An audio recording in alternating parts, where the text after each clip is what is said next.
بالله من الشيطان اللعين الرجيم بسم الله الرحمن الرحيم الحمد لله رب العالمين والصلاة والسلام على النبي الكريم وعلى آله الطيبين الطاهرين المعصومين المنتجبين ولعنة الله على أعدائهم من الآن إلى قيام يوم الدين آمین یا رب العالمین.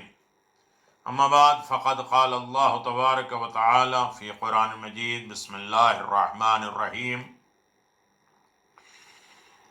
ان اللہ و ملائکتہ یصلون علی النبی یا ایھا الذین آمنوا صلوا علیہ وسلموا تسلیما. اللہم صل علی محمد و آل محمد وبارک علی محمد و آل محمد الذين يؤذون الله ورسوله لعنهم الله في الدنيا والآخرة وأعد لهم عذابا مهينا. صدق الله العلي العظيم. أما بعد فقد قال الله تبارك وتعالى في قرآن المجيد بسم الله الرحمن الرحيم قل هو الله أحد الله الصمد لم يلد ولم يولد ولم يكن له كفوا أحد. صدق اللہ العلی العظیم وصدق رسولہ النبی الکریم. سامعین محترم، دین کی جڑ اور شاخ اصول دین اور فروع دین کے سلسلے میں یہ گفتگو جاری و ساری ہے. بحمد اللہ 28 حصے اور قسط ہو چکی، جس میں توحید الہی، عدل پروردگار، ابھی نبوت کا سلسلہ اپنے 8ویں مرحلے میں داخل ہو رہا ہے. نبوت کے سلسلے میں نبوت کی ضرورت، اہمیت، نبوت کے کام اور نبی کا احکام، نبی کا رابطہ خدا سے، نبی کا دستور اور اس دنیا میں نبوت کی اطاعت اور نبوت کا اعجاز. آنے والے نبی نے نبوت کا تذکرہ کیا، زمانہ اور معاشرہ ان کا گواہ ہے، اور انہوں اپنی نبوت کی گواہی کے لیے اللہ کی طرف سے معجزات لے کے آئے. معجزات بھی کئی طریقے سے ہوتا ہے، ایک وقتی ہوتا ہے، ایک دائمی ہوتا ہے، پھر اس کے بعد اس کے محرکات ہوتے ہیں، اس کی علت ہوتی ہے، اس کی وجہ ہوتی ہے. اور نبوت کا ایک اہم ترین رول یہ ہے کہ نبی خدا کی طرف سے ہوتا ہے، خدا کی خبریں لے کر معصوم کے ذریعے خود عمل کرتا ہے، اور کبھی احکام الہی معصوم کے ذریعے حاصل کرتا ہے اور خود بھی عمل کرتا ہے، دوسروں تک پہنچاتا ہے. اسے رسول کہتے ہیں. صاحب شریعت ہونا، صاحب قانون ہونا، اور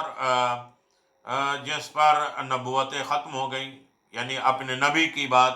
کہ جو ایک وقت میں رسول بھی ہیں، نبی بھی ہیں، خاتم النبیین بھی ہیں، صاحب شریعت بھی ہیں، صاحب اعجاز بھی ہیں، صاحب قانون بھی ہیں. لیکن ان تمام نبیوں کے لیے تمام نقص اور عیب سے پاک ہونا ضروری ہے، یعنی عصمت ہونا چاہیے، معصوم ہو. عصمت یعنی گناہ، اشتباہ، غلطیوں سے محفوظ رہنا. پیغمبر نہ گناہ کے مرتکب ہوتے ہیں، نہ اپنے کاموں میں انہیں اشتباہ اور شکوک اور شبہات یا نقص و عیب ان کے کاموں سے دوچار ہوتے ہیں. ان کے گناہ اور اشتباہ سے پاکیزگی انہیں اعتماد کی اعلیٰ قابلیت عطا کرتی ہے. اب ہم یہ سوال کرتے ہیں کہ ان کے گناہ سے پاک رہنے کی وجہ کیا ہے؟ کیا ان میں گناہ اور اشتباہ اور غلطیاں اور کوتاہیاں کرنے کی قوت اور صلاحیت نہیں ہوتی؟ جیسے کہ فرشتوں میں یہ صلاحیت نہیں ہوتی. فرشتے غلطیاں کر ہی نہیں سکتے، کرنا بھی چاہیں تو نہیں کر سکتے. لیکن نبی اور امام وہ ہوتے ہیں کہ جو صلاحیت رکھتے ہیں، طاقت رکھتے ہیں غلطیاں کرنے کی، گناہ کرنے کی، اشتباہ اور خطا کرنے کی صلاحیت رکھتے ہیں، لیکن نہیں کرتے. مثلا جس طرح فرشتے مجبور ہیں کہ وہ غلطیاں اور کوتاہیاں کر ہی نہیں سکتے،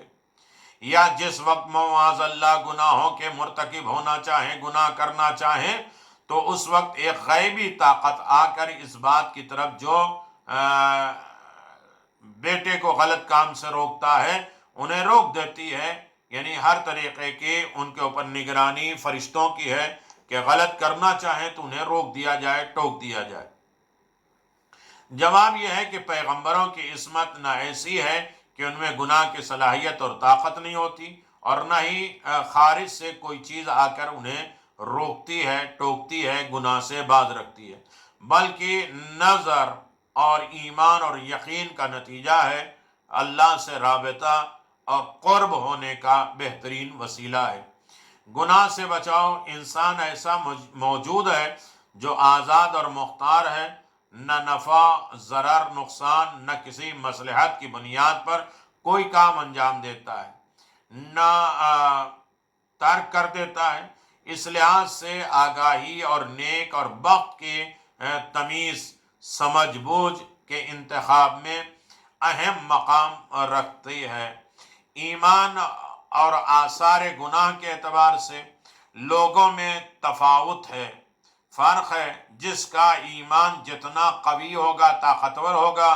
جس کے گناہ کے نقصان پر زیادہ توجہ ہوگی، اتنے ہی وہ گناہوں سے پرہیز کرے گا، یعنی اتنا ہی وہ گناہوں سے پاک ہوگا۔ اگر اس کا ایمان یقین کی حد تک پہنچ گیا ہے، جس طرح کہ جب وہ گناہ کرنے لگے، گناہ کے ارتکاب کرنا چاہیں، تو خود کو ایسا محسوس کریں جیسے پہاڑ سے گر رہا ہو یا زہر حلاحل پی رہا ہو، تو اس صورت میں گناہ کے ارتکاب کا احتمال صفر اور زیرو ہو جاتا ہے، یعنی ہرگز گناہ کی طرف نہیں بڑھتے۔ جس طرح ایک عام انسان خود کو پہاڑ سے گرانے اور زہر حلاحل پینے سے روکتا ہے، اسی کیفیت کو ہم عصمت کہتے ہیں۔ سب کچھ کر سکتا ہے، زہر پی سکتا ہے، نہیں پیتا، اپنے آپ کو پہاڑ سے گرا دیتا ہے، گرانا چاہے تو گرا سکتا ہے، ساری طاقت اختیار ہوتے ہوئے بھی نہ کرنا، اسے عصمت کہتے ہیں۔ پس گناہ سے محفوظ رہنے کا سرچشمہ ایمان کامل، بہترین تقوی ہے۔ ظاہر ہے جو انسان عصمت کی عصمت کے درجے تک پہنچا ہے، اس کے لیے ضروری نہیں ہے کہ کوئی خارجی طاقت، باہر کی طاقت آ کر اسے گناہ سے روکے، یا اس کی فطرت میں گناہ کے محرک ہی نہ ہو، حرکت ہی نہ ہو، گناہ کرنے کی طاقت نہ ہو۔ اگر کسی انسان میں گناہ کرنے کی صلاحیت ہی نہ ہو تو اس کے لیے گناہ نہ کرنا کمال شمار نہیں کیا جائے گا، بلکہ اس کی مثال اس شخص جیسی ہے جو قید خانے میں ہے، چوری کرنے پر قادر نہیں ہے، بندھا ہوا ہے اور نہ آزاد ہو سکتا ہے، نہیں، طاقت ہی نہیں ہے، بندھا ہوا ہے، ضعیف ہے، گناہ نہیں کر سکتا، بند کمرے میں ہے، کچھ بھی ذرائع نہیں ہے، موبائل نہیں ہے، کوئی ہے نہیں، تو غیبت کس سے کرے گا؟ تو یعنی وہ اس کو اختیار ہی نہیں، قادر ہی نہیں ہے۔ کیا ایسے انسان کو جو چوری نہ کر سکے صحیح کہا جا سکتا ہے؟ اس کے پاس امانت رکھی جا سکتی ہے؟ مجبوری ہے، لیکن اگر مجبوری نہ ہوتی تو وہ چوری کرتا، مجبوری نہ ہوتی تو غیبت کرتا۔ کیا ایسے افراد کے پاس ہم اپنی امانت رکھ سکتے ہیں؟ عصمت کا درجہ اس سے کہیں بلند ہے کہ مجبوری میں بچنا نہیں، مجبوری میں غلطیوں اور گناہ اور اشتباہات سے بچنا کمال نہیں ہے، صاحب اختیار ہونا۔ عابدوں کی عبادت کے سلسلے میں ایک روایت نقل ہوتی ہے کہ جس میں جنت کی تمام کی جانے والی عبادت کو تاجروں کی عبادت اور جہنم کے خوف میں انجام پانے والی عبادت کو غلاموں کی عبادت قرار دیا گیا، لیکن آزاد لوگوں کی عبادت نہ شوق جنت میں ہوتی ہے نہ خوف جہنم میں، بلکہ خدا سے محبت اور عشق کی وجہ سے انجام پذیر ہوتی ہے۔ امام جعفر صادق علیہ السلام فرماتے ہیں، ایک جماعت نے خدا کی محبت اور عشق میں اس کی عبادت کو سودا آزاد لوگوں کی عبادت ہے، وہی سب سے افضل عبادت ہے کہ جہاں نہ خوف کی وجہ سے ہو، نہ لالچ کی وجہ سے ہو، بلکہ اس سے محبت اور عشق کی بنیاد پر اسے خدا اور قادر مطلق مانتے ہوئے اس کی عبادت کرنا، یہ اصل عبادت ہے۔ اس روایت سے بہت سی روایتوں سے یہ بات سمجھ میں آتی ہے کہ پیغمبر اسلام کی عصمت کا تعلق عقلی تخمینوں سے نہیں ہے، عقلی سوچ سے نہیں ہے، بلکہ وہ اس سے کہیں بلند ہے۔ وہ شعلہ عشق بھڑک اٹھنا، شعلہ عشق کا بھڑک اٹھتا ہے، بلکہ اس کی وہی مرضی ہوتی ہے جو اس کے معشوق کی ہوتی ہے۔ وَمَا تَشَاءُونَ إِلَّا أَن يَشَاءَ اللَّهُ، یہ اتنا قرب الہی میں بلند ہو جاتے ہیں کہ اب ان کی کوئی خواہش نہیں رہتی، جو خواہش الہی ہے، جو پسند پروردگار ہے، جو آرزو الہی ہے، جو اللہ کا ارادہ ہے، وہی ان کا ارادہ بن جاتا ہے۔ یہاں تک کہ ان کے خلاف قدم نہیں اٹھاتا، ان کی باتوں کے خلاف نہیں قدم اٹھاتے، بلکہ اس کے وہی مرضی ہوتی ہے جو اس کے معشوق کی ہوتی ہے۔ یہاں تک کہ ان کے خلاف تصور بھی نہیں کرتے، وہ ہمیشہ اطاعت میں رہتے ہیں اور معصیت کی راہ ہرگز اختیار نہیں کرتے۔ جن مردان خدا کے دلوں میں اس کی محبت کا شرارہ ہوتا ہے، محبت ہوتی ہے، ان کے سلسلے میں ایسی حکایات،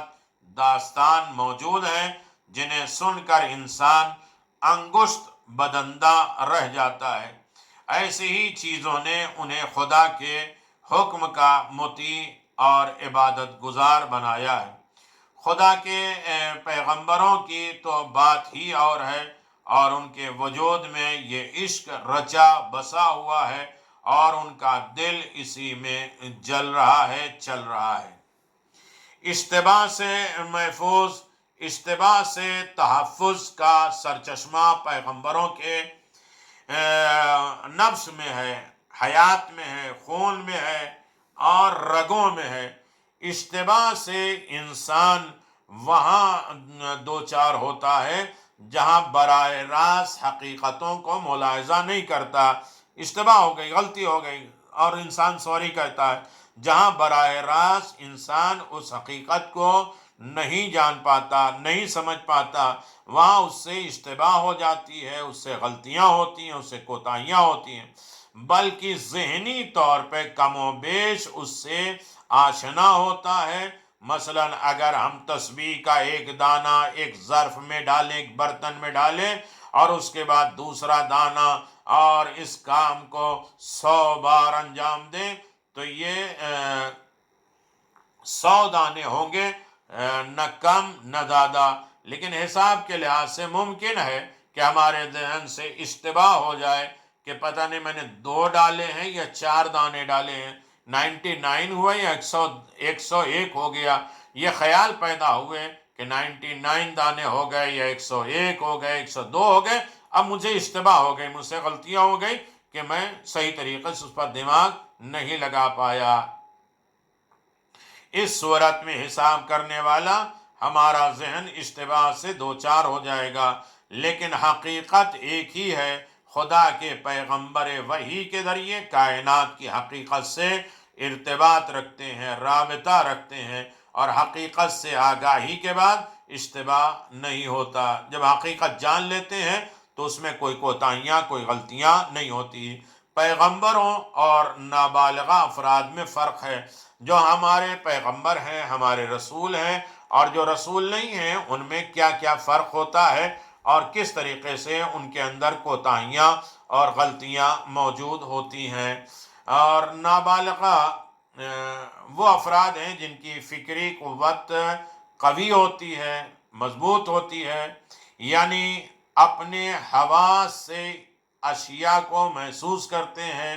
اور عقلی توانائی کے ذریعے اس کا ذہنی تجربہ کرتے ہیں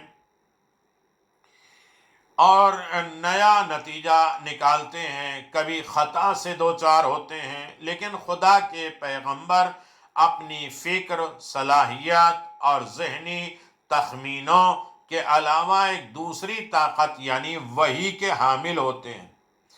اور نابغہ کا النبوغ یعنی انسانی فکر و نظر سے مربوط ہے، لیکن پیغمبروں کی امتیازی طاقت وحی سے مربوط ہے جو کہ کائنات کی حقیقت ہے اور اس کا رابطہ قائم کراتی ہے۔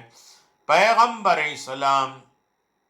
پیغمبر کیوں معصوم ہوتے ہیں؟ اب یہ سوال پیدا ہوتا ہے، اس کی طرف ہمیں توجہ دینا پڑے گا کہ ہمارے پیغمبر، ہمارے رسول، ہمارے نبی، ہمارے امام یہ معصوم اور عصمت والے کیوں ہوتے ہیں؟ ان کے اندر خطا اور غلطیاں اور کوتاہیاں کیوں نہیں ہوتی؟ ان کے اندر اشتباہ اور بھول چوک کیوں نہیں پیدا ہوتی ہے؟ انہیں تمام گناہوں سے آزاد کیوں رکھا جاتا ہے؟ تو پیغمبر لوگوں کی ہدایت، معاشرے کو گناہ سے بچانے اور عدالت اور تقوی کے فروغ، اسے لوگوں کو بانٹنے کے لیے آئے ہیں۔ لوگوں کو ان پر اعتماد کرنا چاہیے، اطمینان سے ان کی باتوں کو سننا چاہیے۔ جب لوگ انہیں ان کے قول کے خلاف عمل کرتے دیکھیں گے، جبکہ لوگوں کی صداقت، امانت، تقوی، عدالت کی دعوت دیتے ہوں گے اور خود دوسروں کے حقوق کو پامال کرتے ہوں گے اور گناہوں سے آلودہ ہوں گے،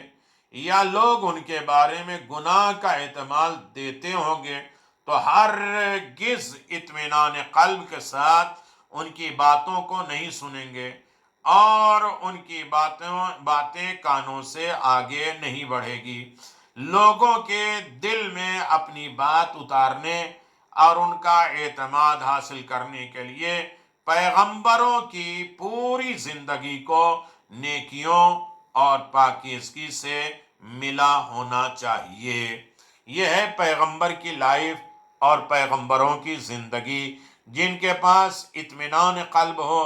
جن کے اندر کوئی گناہ کا احتمال نہ ہو اور ان کا قلب مطمئن ہو اور ان کی باتیں لوگ سنیں، لوگوں کے دل میں اپنی بات اتارنے کی طاقت ہو اور ان کا اعتماد حاصل کرنے کے لیے پیغمبروں کی پوری زندگی کو نیکوکار اور پاکیزہ ہونا چاہیے، تاکہ ان کے اندر کوئی نقص، کوئی عیب، کوئی خطا، کوئی غلطی، کوئی کوتاہی نہ ہو، اور لوگ یہ نہ کہہ سکیں یہ ہمارے جیسے بشر ہیں، یہ ہماری ہدایت کیسے کریں گے، یہ بھی غلطیاں کرتے ہیں، کوتاہی کرتے ہیں اور ان سے بھی سرزد ہوتے ہیں، خطائیں ہوتی ہیں، یہ ہماری رہنمائی کیسے کر سکیں گے؟ ان کے اندر اتنی نیکیاں، صلاحیت ہو کہ وہ پاکیزگی سے ملی ہوئی ہو اور ان کے اندر کوئی نقص، کوئی عیب نہ ہو، وحی کا سلسلہ انہیں جاری ہو اور خدا سے رابطہ ان کا رکھا ہو اور خدا کی ذات سے وہ مربوط ہوں۔ اب یہ رہا، یہ خلاصہ یہ ہے کہ پیغمبر نہ گناہ کے مرتکب ہوتے ہیں، گناہ کر پاتے ہیں اور کر سکتے ہیں لیکن کرتے نہیں ہیں۔ یہ ملائکہ جیسے نہیں ہیں، ملائکہ گناہ کر ہی نہیں سکتے، یا کوئی بچہ ہے غلطی کر ہی نہیں سکتا، اسے روکنے ٹوکنے والا کوئی نہ کوئی موجود ہو، یہ ایسے مجبور نہیں ہیں، لیکن مختار ہونے کے باوجود، صاحب اختیار ہونے کے باوجود بھی یہ خطاؤں اور غلطیوں سے محفوظ ہیں اور نہ اپنے کاموں میں اشتباہ، غلطیاں، کوتاہیوں سے دوچار ہوتے ہیں، اور گناہوں سے تحفظ اور ان کی حفاظت کا سرچشمہ انہی کا ایمان اور ان کا تعین معین کے علاوہ درجے پر فائز ہونا ہے۔ اشتباہ سے محفوظ رہنے کا منبع، مرکز اور مخصوص شناخت ہے، پہچان ہے کہ کس طریقے سے اشتباہ اور غلطیوں سے محفوظ رہیں گے اور ایمان اور ان کا یقین اعلیٰ درجے پر کس طریقے سے پہنچے گا، یہ پہچان ہو اور انہیں کائنات کی حقیقت سے مربوط کرتی ہے۔ خدا سے رابطہ، کائنات کی حقیقت سے ان کا رابطہ، اور یہی ربط انہیں اس پہچان کا ذریعہ بنا دیتی ہے۔ پھر اس کے بعد پیغمبروں اور نابغہ لوگوں کے درمیان یہ فرق ہے کہ نابغہ اپنے حواس اور قوی ذہانت سے نیا نتیجہ نکالتے ہیں، لیکن پیغمبر اپنی فکری طاقت کے علاوہ وحی کے بھی حامل ہوتے ہیں۔ وہ ان کے اندر فکر بھی ہوتی ہے اور طاقت بھی ہوتی ہے، ذہانت بھی ہوتی ہے، اور وہ لوگ اسے نکال تو سکتے ہیں، لیکن پیغمبروں کے پاس طاقت اور بھی ہوتی ہے۔ وہ وحی الہی کے بھی پابند ہوتے ہیں، حکم خدا کو بھی جانتے ہیں، احکام الہی ان کے سامنے ہوتی ہے اور وہ احکام الہی کے پابند ہوتے ہیں۔ تیسری بات، پیغمبروں کا معصوم ہونا انہیں قابل اعتماد بناتا ہے، بھروسے کے لائق بناتا ہے، اور دنیا ان کے اوپر بھروسہ کرتی ہے کہ یہ معصوم ہیں، ان سے غلطیاں نہیں ہوگی، یہ گھر چھوڑ کے چلے جائیں گے لیکن ہماری امانتوں کو ضائع نہیں کریں گے، جو ہم نے مال رکھا ہے چاہے 40 تلواروں میں گھیر کے ہم انہیں قتل کرنے کے لیے آمادہ ہیں، لیکن پھر بھی ہمارے مال میں خیانت نہیں کریں گے، یہ غلطیاں نہیں کریں گے، یہ کوتاہیاں نہیں کریں گے، ان کے اوپر اعتماد اور بھروسہ ہے۔ اور لوگوں کو اطمینان قلب کے ساتھ ان کی دعوت کو قبول کرتے ہیں، بڑے اطمینان اور سکون کے ساتھ ان کی دعوتوں کو سنتے ہیں اور دعوتوں کے طرف توجہ کرتے ہیں،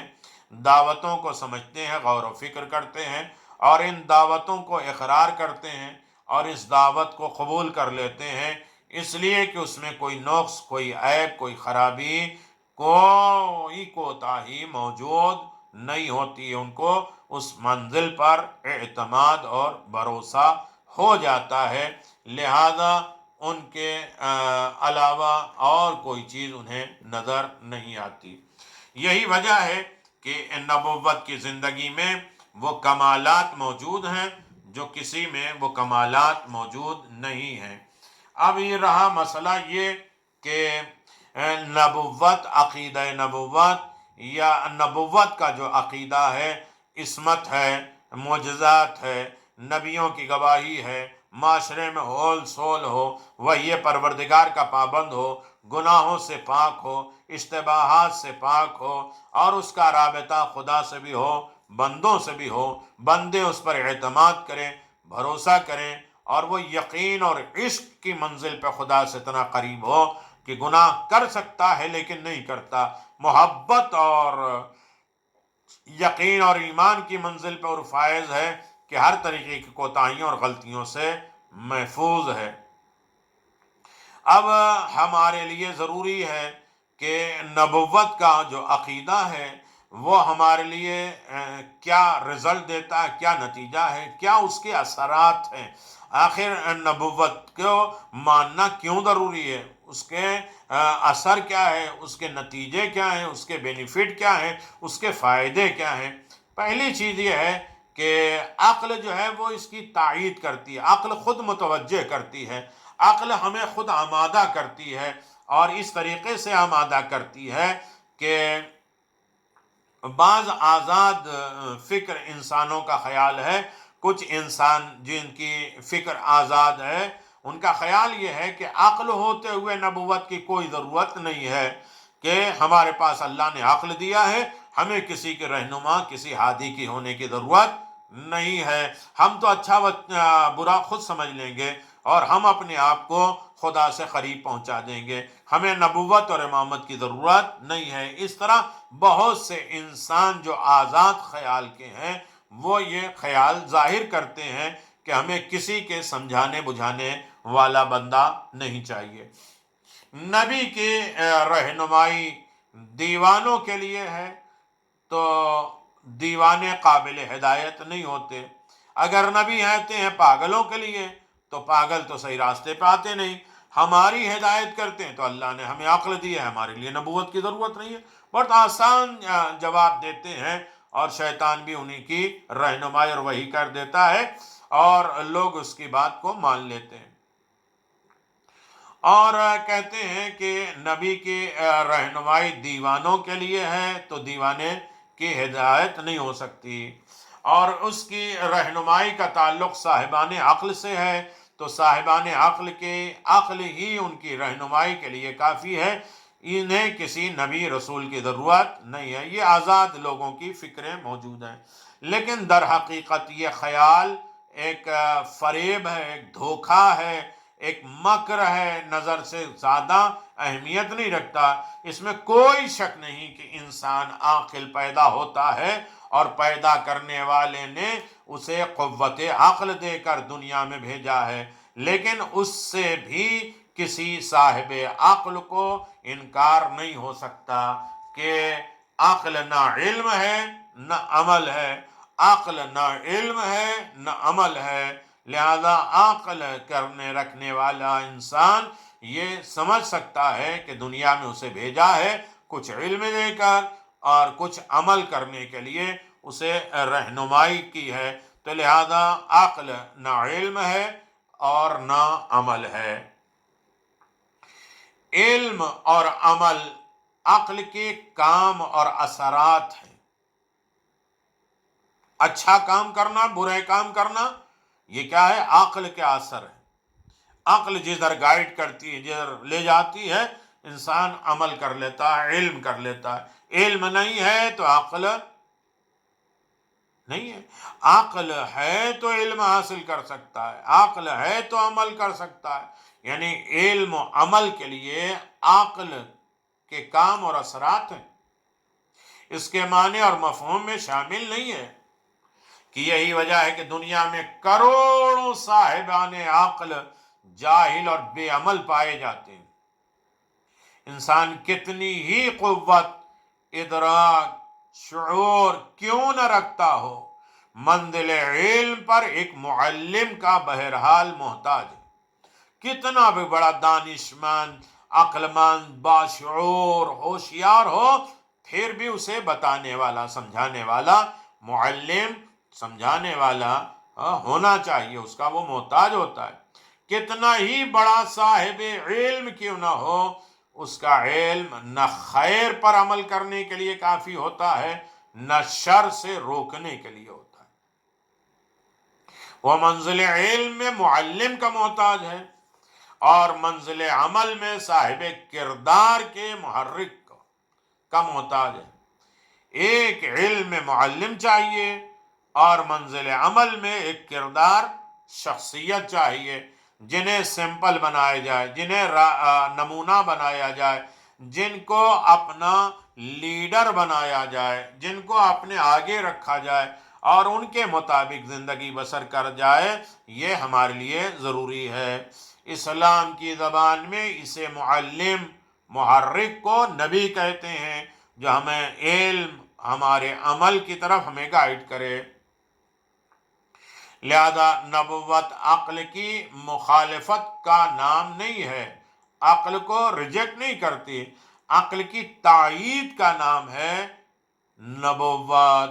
جس کے بعد عقل بے سہارا نہیں رہ جاتی اور انسان کو علم عمل دونوں راہوں میں ایک رہنما مل جاتا ہے، دونوں راستوں میں اسے ایک لیڈر بن جاتا ہے۔ نبوت عقل کی کہیں مخالفت نہیں کرتا، عقل کی تائید کرتا ہے، جس کے بعد عقل بے سہارا نہیں رہتی ہے، اس کا ایک پاور ہوتا ہے اور انسان کو علم اور عمل دونوں راہوں میں ایک رہنما مل جاتا ہے اور ایک ہدایت کرنے والا، سمجھانے والا، حفاظت کرنے والا مل جاتا ہے۔ آپ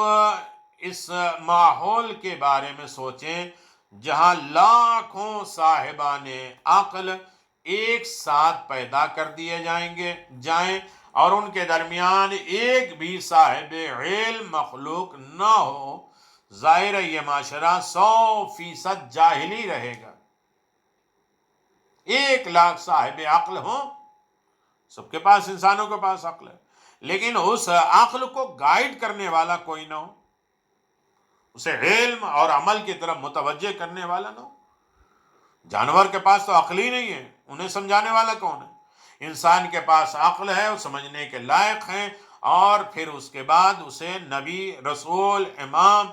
کی ہدایتیں رہتی ہیں تاکہ عقل کے اعتبار سے وہ حلال حرام اچھائی برائی سمجھ سکیں۔ وہ عقل کو گائیڈ کرتے ہیں علم اور عمل کی طرف۔ لاکھوں عقل مند پیدا ہو جائیں دنیا میں، صاحب علم کوئی نہ ہو، تو یہ معاشرہ مکمل جاہل رہے گا اور اچھائی اور برائی کو مکمل حاصل نہیں کر پائے گا، سمجھ نہیں پائے گا، اور نہ خیر کی راہوں پر، اچھے کے راستوں پہ وہ چل پائیں گے۔ ہمیں نبوت کی عظمت اہمیت کا احساس اس لیے نہیں ہوتا کہ پیدا کرنے والے نے ہماری تخلیق سے پہلے ایک نمائندہ خلیفۃ اللہ اور معلم بشریت آدم کی شکل میں بھیج دیا ہے، اور ہم سب کو اسی کی نسل سے پیدا کیا ہے، ورنہ آج سارا عالم انسانیت جاہل مطلق ہوتا، اور دنیا جنگل کا قانون رائج ہوتا، اور سب ایک دوسرے کو فنا کر چکے ہوتے۔ آپ اندازہ لگائیں، ہمیں نبوت کی عظمت اور اہمیت کا احساس اس لیے نہیں ہے کہ ہمارے عقل کو گائیڈ دینے والا تھا، ہمیں سمجھانے والا تھا، ہمیں معاشرے میں اچھائی بنانے والا تھا۔ ہماری تخلیق پہلے ایک نمائندہ خلیفۃ اللہ کے ضمن میں ہو چکا۔ پہلے اللہ نے ایک خلیفہ بھیجا، ایک نبی بھیجا جناب آدم کا، پھر ہمیں پیدا کیا، تو ہمیں کوئی ضرورت ہی نہیں پڑی اور ہم نے اس کی طرف کبھی توجہ نہیں کیا۔ لیکن جس معاشرے میں پہلے ہادی نہ ہوتے، نبی نہ ہوتے اور انسان ہوتے، اور اس کی عقل کو گائیڈ کرنے والا، متوجہ کرنے والا، سمجھانے والا کوئی نہ ہوتا، تو ہم اس کی نسل سے نہ پیدا کیے جاتے، ورنہ آج عالم انسانیت جاہل مطلق ہوتا اور ان کو کوئی سمجھانے والا، گائیڈ کرنے والا نہ ہوتا، اور دنیا میں سوائے گناہ، غلطیاں، کوتاہیاں، ظلم، جبر کا قانون رائج ہوتا، اور پوری کائنات میں لوگ جو ہے وہ فنا ہو چکے ہوتے، بیکار ہو چکے ہوتے، اور رسوا اور ذلیل ہو چکے ہوتے۔ لہذا عقل کے بحاظ پہ نبوت کی ضرورت ہے، جو عقل کو بھی گائیڈ کرے، عقل کو بھی علم اور عمل کی طرف لے کے جائے، اچھائی برائی سمجھائے، اور معاشرے میں فتنے فساد کو دور کر سکے۔ یہ عقل کب سمجھے گی؟ جب عقل کو کوئی سمجھانے والا ہو۔ اس سمجھانے والے کا نام نبی ہے، جو عقل کی بھی حفاظت کرے، عقل کو بھی بے سہارا نہ چھوڑے، اور عقل کو بھی رہنمائی کرے، اور اسے صحیح طریقے سے گائیڈ کرے۔ لہذا نبوت کی ضرورت ہے، نبوت کے قانون ہیں، اور نبوت یقیناً ہمارے لیے ضروری ہے، جو عصمت والا ہو، پاک ہو، اور تمام اشتباہ، تمام غلطیاں، تمام کوتاہیوں سے وہ محفوظ رہے۔ یقیناً نبوت کے نتائج اور اثرات بہت زیادہ ہیں، جو ہر طریقے کے عقلوں کو صحیح راستے پر گائیڈ کرتی ہیں۔ خداوند عالم کی بارگاہ میں دعا ہے کہ رب کعبہ ہمیں نبوت اور نبوت سے وابستگی اور نبی کے احکام اور اس کی اطاعت کرنے کی توفیق عنایت فرما۔ وآخر دعوانا ان الحمد للہ رب العالمین، وصلی اللہ علی نبی الکریم وعلی آلہ الطیبین الطاہرین۔